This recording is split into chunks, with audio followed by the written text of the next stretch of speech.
Hello दोस्तों, 1M summary channel में आपका फिर से स्वागत है। आज हम जिस किताब के बारे में बात करने वाले हैं उस किताब का नाम है द पर्सनल MBA। तो आइए शुरू करते हैं। आज के ज़माने में आप बिना किसी डिग्री सर्टिफिकेट्स के भी अपना बिजनेस ग्रो कर सकते हो। अपना धंधा बढ़ाने के लिए लाखों रुपये खर्च करके मिलने वाली सिर्फ नाम की MBA डिग्री की कोई ज़रूरत नहीं है। इस वीडियो में मैं आपको बताऊंगा एक बिजनेस एक्सपर्ट, बिजनेस कंसल्टेंट और कोच जिन्होंने कई सारी कंपनीज को ग्रो करने में हेल्प की है और दुनिया की जानी मानी कंज्यूमर गुड्स बनाने वाली कंपनी यानी कि के साथ जो वर्क कर चुके हैं, वो जोश कॉफमन की लिखी हुई best selling book the personal MBA के बारे में। ऑथर कहते हैं कि कॉलेजेस असल में सक्सेसफुल पीपल तैयार नहीं करती, वो सिर्फ उनको एक्सेप्ट करती है और उनकी सक्सेस का क्रेडिट खुद ले लेती है। इसीलिए ऑथर ने ये बात समझते हुए बिजनेस का नॉलेज लेने के लिए MBA कॉलेजेस की बजाय सेल्फ एजुकेशन को ज़्यादा महत्व देते हुए अपने आप ही सेल्फ हेल्प बुक्स और बिजनेस रिलेटेड की बुक्स पढ़ के बहुत ही कम खर्चे में प्रैक्टिकल वर्ल्ड में काम आने वाली सभी बिजनेस टिप्स और टेक्निक्स को समझ लिया और उन्होंने सीखी हुई सभी बातों को मिलाकर बुक लिखी, the personal MBA master the art of business. जोश कॉफमन बताते हैं कि कोई भी सक्सेसफुल बिजनेस मॉडल में ये 5 प्रिंसिपल्स होते हैं: value creation, marketing, sales, value delivery और फाइनेंस। कोई भी बिजनेस में अगर इस प्रिंसिपल में से किसी एक की भी कमी हो तो बिजनेस फिर बिजनेस नहीं होता। जिसमें वैल्यू क्रिएशन नहीं वो हॉबी है, जिस बिजनेस में अच्छी मार्केटिंग नहीं वह फ्लॉप है, जिस बिजनेस में अच्छी सेल नहीं होती वो नॉन प्रॉफिट होगा, जिसमें कस्टमर के एक्सपेक्टेशन से कम वैल्यू डिलीवरी होती है वो स्कैम है, और जिस बिजनेस में अच्छा प्रॉफिट नहीं होगा वो बंद होगा। तो अच्छा सा प्रॉफिटेबल बिजनेस चलाने के लिए हमारे लिए ये 5 चीज़ों को समझना जरूरी है। Value creation. पहला है वैल्यू क्रिएशन। क्या कुछ ऐसा क्रिएट कर सकते हो जो असल में लोग खरीदना चाहते हो, क्योंकि ज़्यादातर लोग सिर्फ 2 ही रीज़न से चीज़ें खरीदते। पहला रीज़न है कन्वीनियंस, मतलब कि अगर आपकी प्रोडक्ट उनका काम आसान करती हो, क्विक हो, रिलायबल हो और लोगों के अनुसार फ्लेक्सिबल भी हो तो वो आपके प्रोडक्ट जरूर खरीदेंगे। जिसका बेस्ट एग्जाम्पल ओला का इंडिया में हुआ ग्रोथ। ओला ने लोगों को वही ऑफर किया जो लोग चाहते थे, उनकी सर्विस क्विक, ईजी, रिलायबल और फ्लेक्सिबल है। वो लोगों की ज़रूरत के मुताबिक उनको सर्विस प्रोवाइड करते हैं। दूसरा रीज़न है हाई फिडेलिटी, मतलब कि क्या आपकी प्रोडक्ट दिखने में अच्छी है, उनसे रिलेटेड क्या लोगों के मन में कोई इमोशंस है, क्या आपकी प्रोडक्ट से लोगों को हाई सोशल स्टेटस मिल सकता है।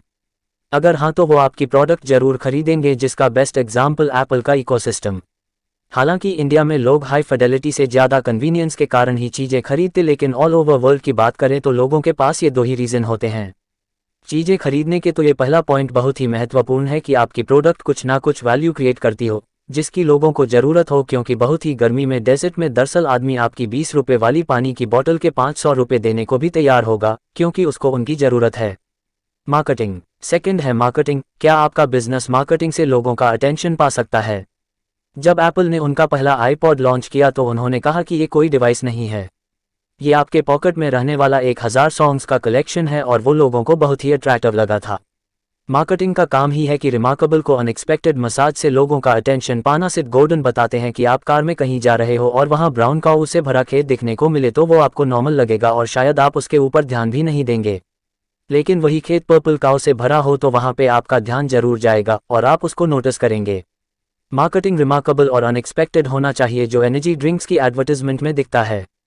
सेल्स। थर्ड है सेल्स। ये कोई भी बिजनेस का सबसे मेन पार्ट होता है। लोग उनके पास से ही चीज़ें खरीदते हैं जिनके ऊपर उनको विश्वास और भरोसा होता है। पर्टिकुलरली इंडिया में चीज़ों का रिकमेंडेशन रिलेटिव से मिलता है। लोग का टीवी, फ्रीज, एग जैसी चीज़ें खरीदने से पहले रिलेटिव को पूछते हैं।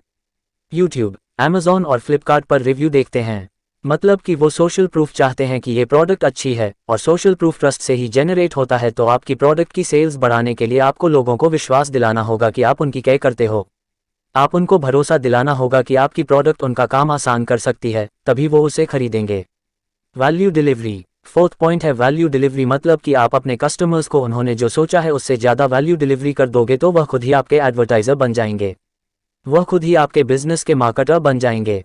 एग्जाम्पल दूँ तो डोमिनोज पिज़्ज़ा ने शुरू में एक ऑफर लॉन्च की थी कि 30 मिनट में पिज़्ज़ा आपके घर पर नहीं तो वो पिज़्ज़ा आपको फ्री में मिलेगा, और डोमिनोज इंटेंशनली वो पिज़्ज़ा लेट पहुंचाते थे जिससे वह कस्टमर को वो पिज़्ज़ा फ्री में दे सके, और ये बात कस्टमर्स के लिए अनएक्सपेक्टेड थी कि उनको इतना सारा ऑर्डर फ्री में मिल रहा है। इसीलिए वो सबको बताते थे कि आज तो हमने डोमिनोज पिज़्ज़ा फ्री में खाए, और ऐसे ही डोमिनोज की मार्केटिंग होती थी। सक्सेसफुल बिजनेस कभी भी कस्टमर की एक्सपेक्टेशन से कम वैल्यू डिलीवर नहीं करते, वो हमेशा उनके कस्टमर को अच्छी से अच्छी सर्विस देना चाहेंगे। फाइनेंस। फिफ्थ पॉइंट है वह है फाइनेंस। मतलब कि आपको अंत में इस बात का ही ध्यान रखना है कि आपके बिजनेस का केस फ्लो सही हो।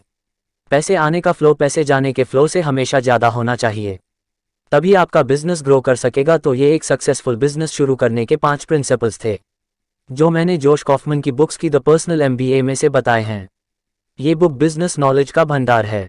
आप अभी बिजनेस कर रहे हो या फ्यूचर में बिजनेस स्टार्ट करना चाहते हो तो आपको ये बुक जरूर रेड करनी चाहिए। अगर वीडियो पसंद आई हो तो लाइक कर दो और चैनल को सब्सक्राइब करके घंटी दबा दो ऐसे ही वीडियो के लिए। थैंक्स।